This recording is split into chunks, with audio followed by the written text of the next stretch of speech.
today we are here. The news has been all over buying. When I say, oh God, I can't speak.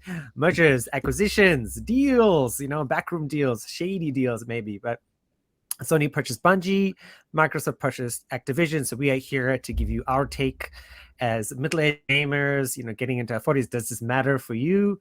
What's going to happen in the future? What do you think? What's coming? What's going to happen for indie studios?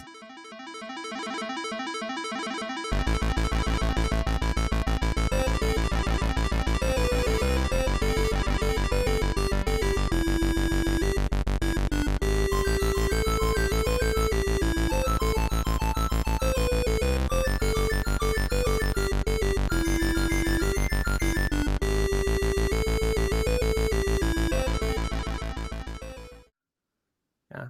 All right. So quick takes. We'll go Antoine, Adam, and then me last. What's Sony going to do next this year, Antoine? Nothing. Nothing. Okay, Adam. They're going to acquire I mean, somebody. They came out immediately after the not Bethesda, Activision Blizzard.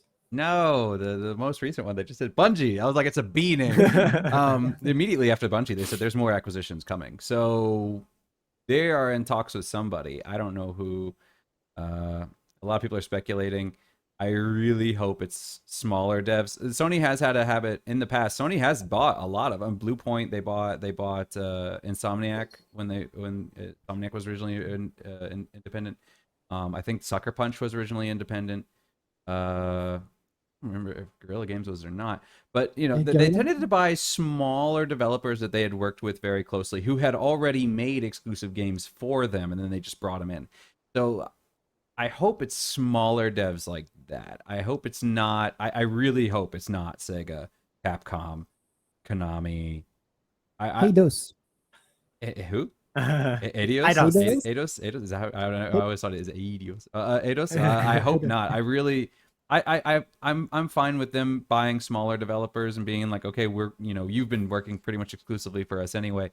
I'm fine with that, but I really hope it's not a big one because, yeah, I don't want to lose. I would not want to. I've seen a lot of people saying that they want Microsoft to buy Square Enix. I want my Final Fantasy. I want my Square Enix games. And I think I'm mad that Final Fantasy VII Remake is still not on Xbox. It's been what, a year now, and it's still not. It was supposed to be 6 months exclusive, which I felt was too long. I was like 2 months max, and it's been a year, and it's still not out. And I'm like, I do not want to be on the receiving end of that. So I really hope it's not a big one. All right, my quick take is PlayStation Now. I mean, well, there's already a PlayStation Now, but PlayStation Game Pass, PlayStation Pass comes out summer with exclusive brand new games that you wouldn't have to buy it from PlayStation 4. In summer, I would say July 2022. Yeah. All right, Antoine, next move for Microsoft. They spend so much money right now. What do they need to do? They need to focus on building more Series X and S.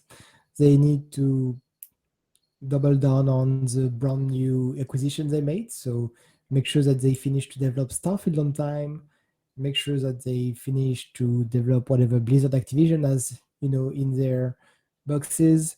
Right now, I think it's time for them to develop new game and start making money out of what they just bought. Same as Disney when they bought Star Wars. We bought Star Wars. All right, so let's make money as fast as we can, so we can, start to get some money back on our investment. I feel that Microsoft is gonna do the same. We made big. How much was it? 70. 7 point something. That was for Bethesda, but for no, for Activision Blizzard. 70? 70 something billion, yeah. Yeah, 70 billion. We are talking 70 billion, and Bungie is 3 billion. So we're not in the same court over there. So lots of money spent. They need to get the money back quick. It's All right. Microsoft. They don't need it that quick. It's okay. They're fine. But still, they need games to come out now. Microsoft's next move. I think Microsoft's going to back off on the acquisitions. I think they know that all eyes are on them right now, and I think that they know that people are kind of wary of what they're doing. So I think they're going to kind of back off on the acquisitions, and I think they're going to be focusing more on Game Pass and getting that out there. And I think towards the end of the year is where we're going to start seeing maybe E3 time. I think they're going to be announcing a lot of maybe new IPs, especially for the holiday season, to try to get people like in on like, oh, I should get an Xbox now, by like just releasing a bunch of like, oh, these are coming out and they're only going to be on Xbox. So I think we're going to see a lot of game announcements, but in the back half of the year. But until then, I think we're going to see a lot of push for Game Pass. Recently in the news, they said that Game Pass now has a new feature that if your account is idle, they will automatically shut it off. Yeah. They'll automatically cancel it. And I've heard that they will even refund. For instance, if you've not been active for the last month, they would refund you that month because you didn't play at all. So I think right now, So I think right now Microsoft is playing the optics game, and they're going to be trying to get a lot of goodwill in the community. I don't think they're going to be focusing too much on acquisitions or anything like that. I think there's going to be goodwill, make Game Pass look really nice, and then towards the end of the year, give people a reason to buy Xbox by announcing new IPs. That's my nice. Yeah, no, I'm going to follow on that. I'd say xCloud as well. I think summer is always a big thing, so they can announce xCloud's been limited to the States, but Microsoft has the backbone with their Azure system. So I would say they try to do the Netflix thing of hit 137 countries. So they roll out xCloud to the majority of the world.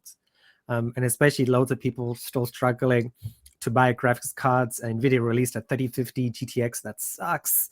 AMD released their 6600 that also sucks. So, it's hard, and I blame people like myself, miners. So I'm sorry, guys. I apologize on behalf of all cryptocurrency miners. We're still making money, so that's our fault. But yeah, no, streaming is definitely going to be a big thing. Huge data centers where, they play the games for you and stream it straight to your device. And a large part of the world has pretty good internet, even in countries where you wouldn't suspect. South Africa has a lot of fiber. Now, despite it being Africa, Nigeria is the same. A bunch of other countries, 5G tests going out for 6G as well. I think that's going to be the next thing. And Elon Musk new network, what's the name? Starlink, yeah, exactly. Everywhere in the world. So yeah, Starlink's getting better, much better speeds for people living out in the boondocks or the countryside or the bushes, as they say in South Africa. In Virginia. Oh man, that's a low blow to end off a show. Nothing wrong with that. That's where I grew up. It's fine. All right, gentlemen, final words about today's episode. Antoine, thoughts, comments, conclusions? That was fun.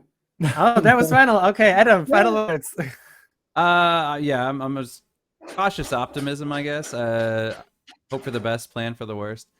And it was one of those things where I think I'm just going to have to adapt because one way or the other, this is the way it's going to be. So, yeah, I think we're going to see more acquisitions in the future.